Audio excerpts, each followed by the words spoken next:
तो अगर आज हम S-400 न खरीदे होते, राहुल गांधी के बात पे रहते कि S-400 जब खरीद रहे थे तो तब भी उन्होंने विरोध किया था कि क्यों खरीदे, और अमेरिका का ही सैंक्शन था कि रशिया से कुछ भी नहीं खरीदा जाएगा। हम अगर बातचीत करेंगे तो POK पे करेंगे। अब के बाद अगर सीज फायर नहीं होता तो निश्चित रूप से हम लाहौर तक कब्जा करके रहते। मोदी की जगह दूसरा कोई आ जाएगा ना, चंद दिनों बाद जब चुनाव होगा और दूसरा आया, ये साफ हो जाने।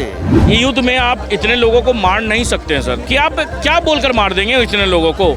वो चलिए आप POK नहीं ला दिए, 54 सैनिकों क्यों नहीं छुड़वा पाए, आज तो अभिनंदन भी आ गए। वहाँ का जो महबूबा मुफ्ती है, उन्होंने इस मामले में एक भी स्टेटमेंट नहीं दिया, अपना संवेदना प्रकट नहीं की उन्होंने कि मैं संवेदना प्रकट करती हूँ। सीमा हैदर जो है, बस उसको चाहिए क्या कि यहाँ पे वो बस जाए। अगर उसको भेज देंगे, उसने क्या बोला था सीमा हैदर ने कि अगर मुझे भेज दिया जाएगा वहाँ वापिस तो मुझे मार दिया जाएगा, कि अगर पानी हमारा रोकोगे तो खून बहेगा। बिलावल भुट्टो का कह रहे थे ना सर, मैं उनको पाकिस्तान का राहुल गांधी समझता हूँ। करे मरेगा हमारा हिंदू ही, ये आप मान लो। हिंदू क्यों मरेगा? ये जोगले अभी शांत कर दिया मुसलमान। नमस्कार, आप देख रहे हैं वो न्यूज और मैं हूं आपके साथ विनायक कुमार। देखिए, आज प्रधानमंत्री ने फिर से एक बार भाषण दिया और साफ तौर पे जो 56 इंच के सीना वाले प्रधानमंत्री का बयान होना चाहिए, ठीक उसी तरह से आया। प्रधानमंत्री ने कहा कि हमारा दिमाग ठंडा जरूर है, लेकिन नसों के अंदर जो है गर्म सिंदूर बहता है। 22 अप्रैल को जिस तरह से पहलगाम के अंदर घटना हुआ, ये साफ तौर पे जो है उन लोगों के ऊपर गोली नहीं चलाए गए, बल्कि 140 करोड़ देशवासियों के ऊपर गोली चला। इन तमाम मुद्दों को लेकर जो है आम जनता के बीच में है, जुड़ेंगे, बातचीत करेंगे। क्या कहेंगे? प्रधानमंत्री ने साफ तौर पे कहा है कि मेरे शरीर के अंदर जो है गर्म सिंदूर बह रहा है। बात तो सही बोल रहे हैं सर। बात है कि अभी युद्ध ख़त्म हुआ नहीं है, युद्ध ख़त्म कब होगा पता नहीं, भगवान जाने। मगर जो लोग ट्रम्प को अपना बाप बना रहे हैं, अभी बोल रहे हैं कि ट्रम्प के कहने पे इंडिया ने सीज फायर कर दिया। एक बात बताइए आप, जो पाकिस्तान का जो DGMO था, जिसने फ़ोन किया इंडिया के DGMO को, क्या तब इंडिया ने बोला कि पाकिस्तान के DGMO का फ़ोन आया था? इंडिया के ये पाकिस्तान वाले ने कभी इसका खंडन किया या उसका DGMO ने खंडन किया कभी? ये कभी बोला कि ये खबर झूठ है? सर, आज के पता नहीं मुझे क्यों डोनाल्ड ट्रंप को लोग अपना बाप बना ले रहे हैं इस देश में। बात है क्या कि मेरा, देखिए, मैंने पहले भी ये चीज़ कहा है, आज भी कह रहा हूँ कि देश का विरोध ना करिए। आप मोदी का विरोध करिए, राहुल गांधी का विरोध करिए, किसी एक जन का विरोध करिए, मगर देश का मोदी विरोध में। देखिए, देश के प्रधानमंत्री जो है बिल्कुल आर पार के मूड में क्यों है पाकिस्तान के? सर देखिए, होना भी चाहिए सर। आज जब वो कहते हैं कि टेररिज्म को हम नहीं सहेंगे, तो भाई नहीं सहेंगे। आज क्या चीज़ का हम मतलब टेररिज्म को क्यों सहें? आज अगर कोई बात होती है तो सीधा बोल दिया कि अगर बातचीत करेंगे तो POK पे करेंगे और टेररिज्म पे करेंगे, और कोई मुद्दा ही नहीं है हमारे पास में। इंडस वाटर ट्रीटी गया तेल लेने, कोई भी कुछ भी नहीं। सर ये बताइए, ये कहाँ का इंसाफ था कि 80% पानी आप पाकिस्तान को दे दे रहे हैं और 20% पानी आप खुद के पास रख रहे हैं? ये गलत है कि नहीं है? अच्छा, वो उनके लिए क्या कहेंगे फिर, जो पाकिस्तान के एक नेता कह रहे थे कि अगर पानी हमारा रोकोगे तो खून बहेगा? बिलावल भुट्टो का कह रहे थे ना सर, मैं उनको पाकिस्तान का राहुल गांधी समझता हूँ। मैं उनको सीरियस नहीं लेता हूँ। आज सर मैं सिंपल सा बात बोल रहा हूँ, अगर हिम्मत है तो हमारी सेना से लड़ लो ना यार। आपने जो कायराना हरकत की, जो जितने लोगों को भेजा और 26-28 लोगों को मार दिया, अब हमारे सेना से लड़ लो यार, आपको औकात पता चल जाएगा। DGMO का फ़ोन आ गया महज 48 घंटे के अंदर कि ये वार रुकवा दीजिए, कि हमारे न्यूक्लियर उसके ऊपर में ये हो गया, हमला हो गया है। सर बात यही है कि न्यूक्लियर ये जो हमला हुआ उसके ऊपर में ये चीज़, देखिए सबसे बड़ी बात है क्या कि जब अमेरिका ने क्या बोलते परमाणु बम गिराया था जापान के ऊपर में, तो आज भी लोग लंगड़े लूले पैदा होते हैं। तो अगर समझ लीजिए वहाँ पे न्यूक्लियर फैक्ट्री पे हमने हमला कर दिया था और वहाँ से कुछ लीक हो रही है, तो फिर मुद्दा ये था। अभी कुछ लोग जो है भारत के अंदर सवाल उठा रहे थे, साफ तौर पे कहा गया कि भाई बीच में अचानक सीज फायर क्यों कर दिया गया? जब इतना चल ही रहा था तो मुंहतोड़ और जवाब देना चाहिए था पाकिस्तान को। सर बात है क्या कि ये चीज़ DGMO ने जब कर दिया, सिंपल देखिए, ये मोदी जी ने यही बोला कि भाई, और यहाँ की जनता ने नहीं, सॉरी, जो अजीत डोभाल और ये सब थे, इन्होंने यही बोला कि हमारा लड़ाई आतंकवाद के खिलाफ है, टेररिज्म के खिलाफ है। हमारा लड़ाई वहाँ के आम आदमी से नहीं है। आज ये बताइए कि वहाँ के आम आदमी उन्होंने क्या बिगाड़ा है किसी का, या यहाँ अगर वो मिसाइल मार रहे हैं तो यहाँ के आम आदमी ने उनका क्या बिगाड़ा है? सिंपल सी बात है। आज जो पाकिस्तान ने किया था कि 15 मिसाइल दागे थे अलग अलग सिटी पे, एक दिल्ली पे भी दागा था जो हरियाणा में इंटरसेप्ट हुआ था वो। तो अगर आज हम S-400 न खरीदे होते, राहुल गांधी के बात पे रहते कि S-400 जब खरीद रहे थे तो तब भी उन्होंने विरोध किया था कि क्यों खरीदे, और अमेरिका का ही सैंक्शन था कि रशिया से कुछ भी नहीं खरीदा जाएगा। अब तो बोलिए कि अब हम रशिया के साथ में मिल करके S-500 बनाएंगे जो कि सबसे आधुनिक मिसाइल है। और दूसरा चीज़ ये तो हो गया राफेल का, जो अभी गिनती गिनवाने के लिए राहुल गांधी बोल रहे हैं, यही राफेल के लिए सर राहुल गांधी कोर्ट तक चले गए थे और बोला था कि ये राफेल नहीं खरीदना चाहिए। आज बोल रहे हैं कि उसकी गिनती बताइए। सर क्यों बता दें आपको गिनती?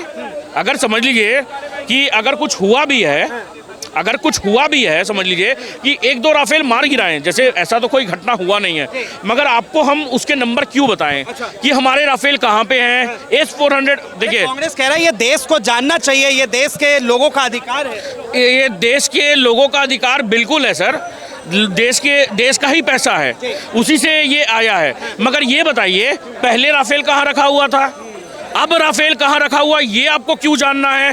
पहले अभी उन्होंने बोला कि आदमपुर एयरबेस तबाह हो गया था, अगले दिन मोदी जी वहाँ चले गए फोटो खिंचवाने और बोल रहे थे कि S-400 हम लोग नष्ट कर दिया है, पीछे ही S-400 रखवा दिया। ये सब सर बेसलेस बातें हैं। 78,000 करोड़ का नुकसान पाकिस्तान को इंडिया ने किया है। यही अगर S-400 नहीं होता ना सर तो 15 शहर पे मिसाइल दागे गए थे। ठीक है, आता हूँ आपके पास भी, क्या कहेंगे? देखिए अब मोदी जी कह रहे हैं कि भाई मेरे नसों में जो है अभी गर्म सिंदूर बह रहा है। बिल्कुल सर, ऐसा है कि जो भी कार्रवाई की गई थी पाकिस्तान पर, इससे पूरा देश संतुष्ट है। और कुछ अपवाद ऐसे होते हैं देश में जो उनका काम यही है साजिश करने का, और देश को क्या है कि तोड़ने का काम होता है।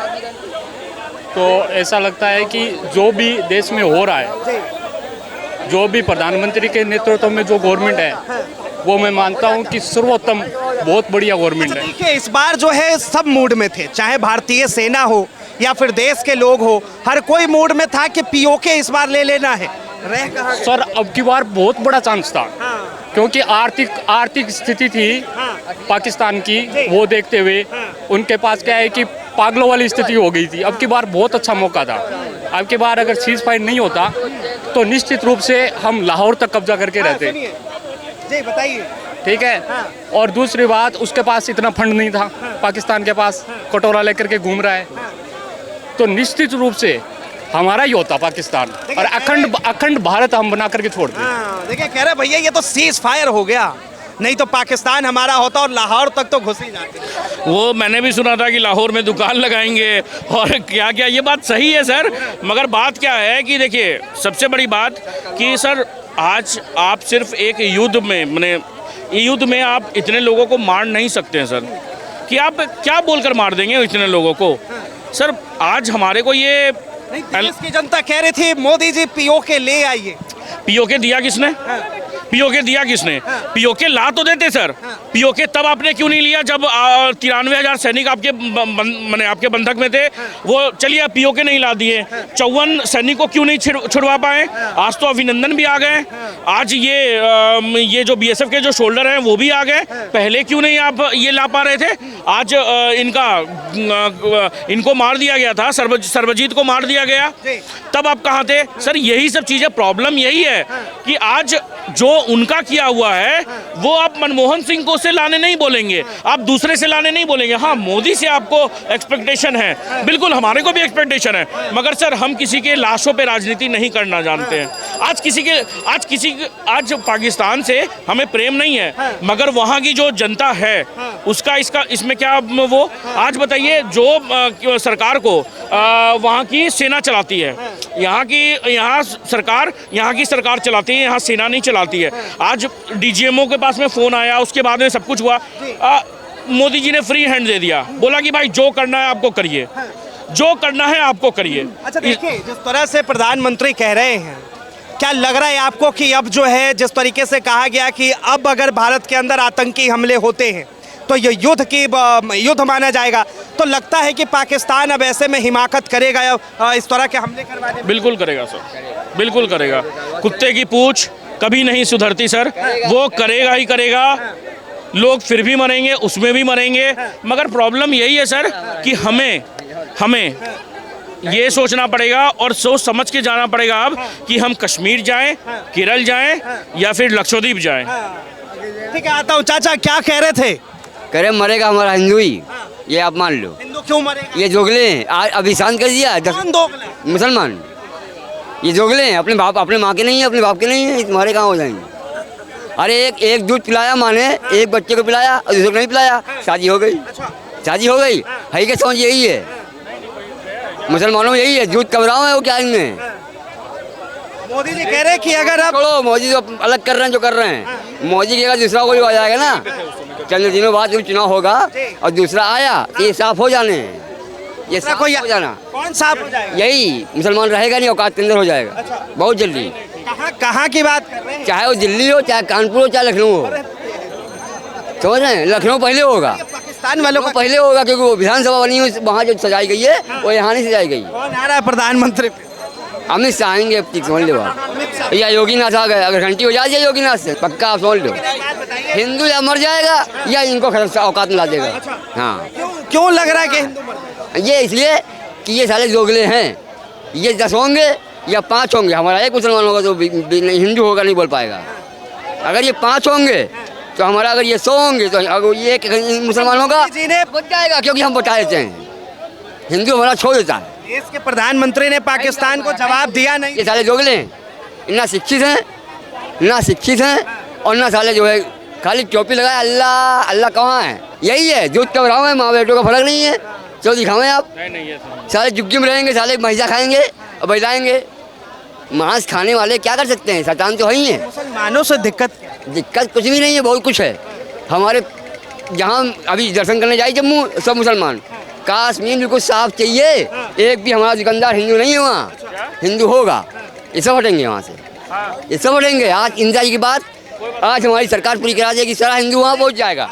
लोग जो कहते हैं कि भाई भाईचारा, हिंदू पहुँच जाएगा कश्मीर। अरे भाईचारा देंगे बॉर्डर पर। भाईचारा पे क्या कहेंगे? भाईचारे पे ये है कि कुछ शिक्षित हैं, जो शिक्षित हैं वो अलग हैं, और जो गंवार हैं वो साले गंवारपन दिखाते हैं, तुरंत मालूम हो जाता है गंवारपन। जैसे अभी वो तेज कर रिया था, तो क्या मतलब था इसका करने का? जी बताइए। सर ऐसा है कि कोई भी जाति धर्म से हमारा कोई मतभेद नहीं होना चाहिए।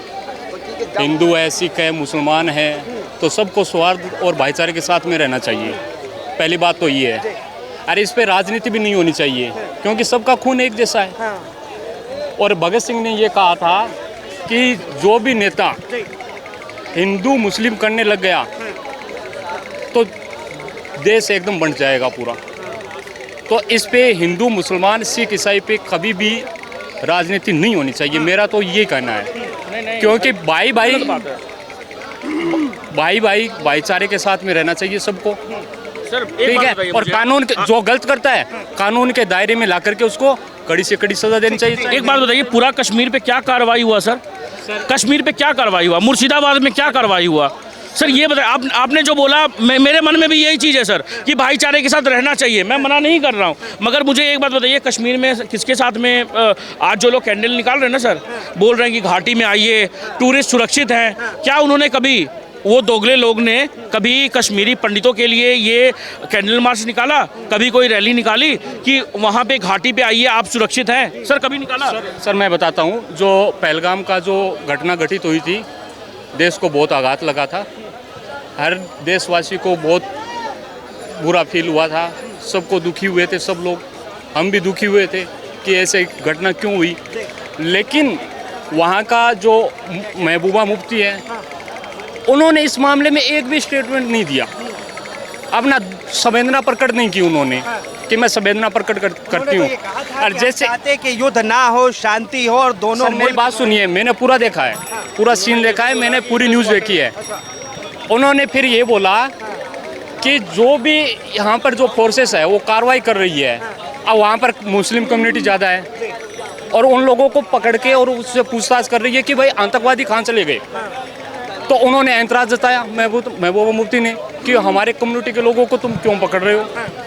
तो हमारे देश हित के लक्ष्य के लिए या फिर हम प्रयास करें कि लोगों को हम इकट्ठा करें एरिया को और उसको पूछें कि भाई वो लोग कहाँ गए, अब तक भी नहीं मिले, उनका पता ही नहीं चला। लेकिन देश के अंदर ये गद्दारी हुई है सर, देश के अंदर गद्दारी हुई है, बहुत बड़ी, तभी ये पहलगाम का घटना हुआ। बहुत बड़ी गद्दारी हुई है। और जो गद्दार यहाँ पर छिपे हुए हैं उनको सर कानून के दायरे में ला करके उनको सजा देनी चाहिए। मेरा तो कहना ये, चाहे हिंदू हो, चाहे मुसलमान हो, चाहे सिख हो, चाहे ईसाई हो। मतलब सीधा कहा जाए तो देश के गद्दारों ने जो है सीधा भारत के सीने में गोली मारने की बिल्कुल सर, क्योंकि वो लोग 1 महीने से उनके जो ठिकाने थे, उन्होंने गैस सिलेंडर वगैरह, पूरा राशन किट वगैरह सारे ला करके उन्होंने रख लिए थे।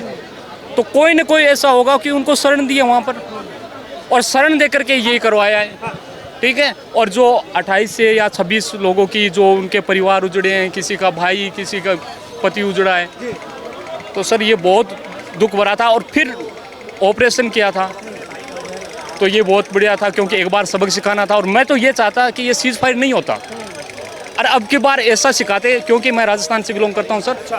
तो हमारे जैसलमेर में क्या हुआ कि बिल्कुल सर, ये मैं बताता हूँ, एक मिनट मैं बताता हूँ। वहाँ पे जो बूढ़े सैनिक थे वो बॉर्डर पे चले गए, कि हमें मौका दीजिए। सर इससे गौरवपूर्ण की बात है सर। राजस्थान, आज राजस्थान एक ऐसा स्टेट है और पंजाब, मैं ये दोनों स्टेट को पूछता हूँ, मैं ये भाई राजस्थान से मैं इससे नहीं बोल रहा हूँ, मैं राजस्थान और पंजाब के मैंने पूछता हूँ इसलिए कि पंजाब में जो जितने भी लोग हैं सारे मेजोरिटी लोग सरहद पे हैं। और राजस्थान का जो गौरवपूर्ण जो इतिहास है ना सर, वो किसी का भी देख लीजिए आप, किसी का भी उठा के देख लीजिए। आज सर कहाँ का सैनिक उठा और बोला कि भाई मैं जाता हूँ सरहद पे, मगर वहाँ के सैनिक उठे और बोले कि नहीं मुझे जाना है। नाना पाटेकर ने भी ये चीज़ किया था, तो वो गए थे सेना में। सर ये चीज़ के जज्बा को सलाम है, मगर ये भाई ने सवाल पाकिस्तानियों को क्या कहेंगे? सर पाकिस्तानियों, सर सिंपल सी बात है कि जो आतंकवाद से रिलेटेड है उसको नेस्तनाबूद करना चाहिए, चाहे वो कोई भी हो। टेररिज्म, सर बात क्या है कि टेररिज्म जो है ना, आज यहाँ के भी मुसलमान हो गए या हिंदू हो गए या कोई भी, ज्योति मल्होत्रा, आज जो ज्योति मल्होत्रा है वो क्या किए, वो आज सबसे बड़ी बात है कि जो भी मुसलमान जो वहाँ पे ये सब कर रहा है, स्पोनिज में जो पकड़ा गया, एक बात बताइए, कोई सॉफ्टवेयर है क्या यार देशभक्ति कि किसी में डाल देंगे आप? नहीं डाल सकते सर। आज ये खुद से, मन से आता है, दिल से आता है। आज ये यहाँ के मुझे ये नहीं समझ में आता है कि जो लोग यहाँ पे, मल्होत्रा के दिल में जो है देशभक्ति है ही बिल्कुल नहीं थी सर। अगर देशभक्ति होती तो आप पाकिस्तान के लिए गेम नहीं कर रहे होते। सीमा हैदर के दिल में सर मैं उनके लिए भी नहीं समझता हूँ, मैं तो बोलता हूँ कि निकाल देना चाहिए। वो जो 4 जो पिल्ले आए, कुत्ते के पिल्ले आए हैं, वो कभी अब भारत जिंदाबाद बोलेंगे या भारत के लिए कभी सोच पाएंगे? सीमा हैदर का तो चलिए छोड़ दीजिए, एक बार वो बोल देगी वो, मगर सर यही चीज राहुल गांधी के साथ में, पांचवा जो सर यही चीज राहुल गांधी के साथ, 5वां बच्चा भाड़ में जाए सर। सीमा हैदर ही फालतू है। और राहुल गांधी के लिए भी जो लोग बोल रहे हैं ना, कि जो लोग आज बोल रहे हैं कि राहुल गांधी सवाल पूछ रहे हैं, चाणक्य ने यही बात बोला था कि विदेशी महिला से उत्पन्न संतान कभी देश का भला नहीं सोच सकता, और वही चीज राहुल गांधी में है। लेकिन सीमा हैदर तो देशभक्ति कूट के दिखाती है सर, वो कूट के दिखाती है ऑन कैमरा, ऑफ कैमरा क्या है नहीं है सर, मैं ये नहीं समझता हूँ सर। सीमा हैदर जो है, बस उसको चाहिए क्या कि यहाँ पे वो बस जाए। अगर उसको भेज देंगे, उसने क्या बोला था सीमा हैदर ने, कि अगर मुझे भेज दिया जाएगा वहाँ वापिस तो मुझे मार दिया जाएगा। सोच रहे हैं। चलिए, बहुत बहुत धन्यवाद तमाम जानकारी के लिए। तो आम जनता की राय, आम जनता की बातें। बहरहाल प्रधानमंत्री नरेंद्र मोदी ने साफ तौर पर राजस्थान में भाषण दिया और कह दिया कि मोदी का दिमाग ठंडा है, लेकिन मोदी की नसों में गर्म सिंदूर बह रहा है। पाकिस्तान सीधा सीधा समझे इन बातों को, और साफ तौर पे कहा गया है कि अगर इसके बाद अगर एक भी भारत के अंदर आतंकी हमला होता है तो उसे भारत के खिलाफ युद्ध माना जाएगा। बहरहाल इसे लेकर आपकी क्या राय, अपनी राय जरूर दें। फिलहाल के लिए इतना ही। ऐसे तमाम खबरों के लिए देखते रहें वो न्यूज़।